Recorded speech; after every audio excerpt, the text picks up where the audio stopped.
Recovery housing in the state of Maine stands at a critical crossroads. On one side, you have the demand. The demand for recovery housing in Maine is so great, I don't think it's ever been at the level that it is today. But at the same time, operators are facing more and more scrutiny and challenges than they ever had before. And as communities respond to the crisis of addiction and homelessness and strained treatment centers, recovery housing has really blossomed into an essential part of the continuum of addiction treatment care. And at the same time, operators have to navigate this complex web of local zoning rules and fair housing law and certification standards and rising operating costs, all of which happening right now. And when recovery housing works, it provides far more than just a bed. It offers structure, accountability, and community, and ultimately the conditions that people need to rebuild their lives.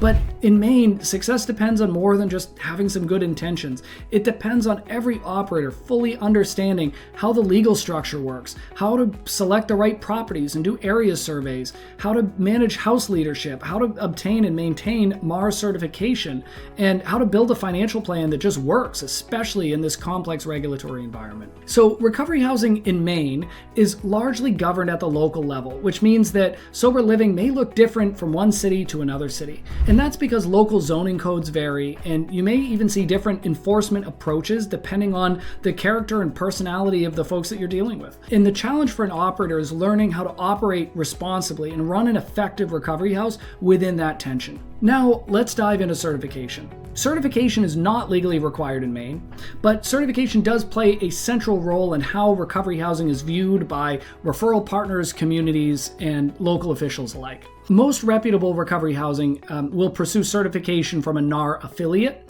NARR is the National Alliance for Recovery Residences. They're the national standard-setting organization. They don't certify homes. They work with local state organizations to actually implement national standards at the state level. That state affiliate of NARR in Maine is MARR. MARR certification is a badge of honor, let's say a stamp of approval, after the operator has gone through and successfully met the requirements. Those requirements include document review, which is policies, procedures, manuals, handbooks. They'll want to interview you and your house leadership to make sure that things are running the way they should be. They'll ensure ethical operations. They'll ensure that residents' rights are being upheld, and they'll make sure that life safety and emergency prep plans are in place and ready to go. And for many operators, certification becomes this framework that brings the structure and consistency together in the home, and to the outside world, it's a signal that the program is operating responsibly. But the challenge in Maine isn't just opening and certifying a sober house. It's far deeper than that. It's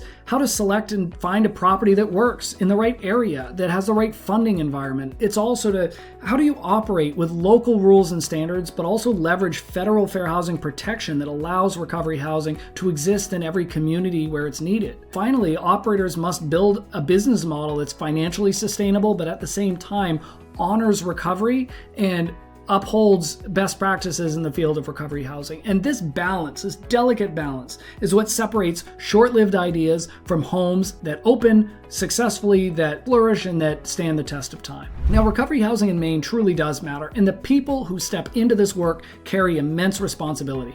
And when it's done well, a recovery home can be a place where lives stabilize, trust is rebuilt, and people get a real chance to move forward, while at the same time, the operator can build a sustainable business. Now, when it's done poorly, the consequences can ripple outward and affect residents and families, neighborhoods, communities, referral partners, and ultimately operators themselves. And that's exactly why we built How to Open a Recovery Home in Maine.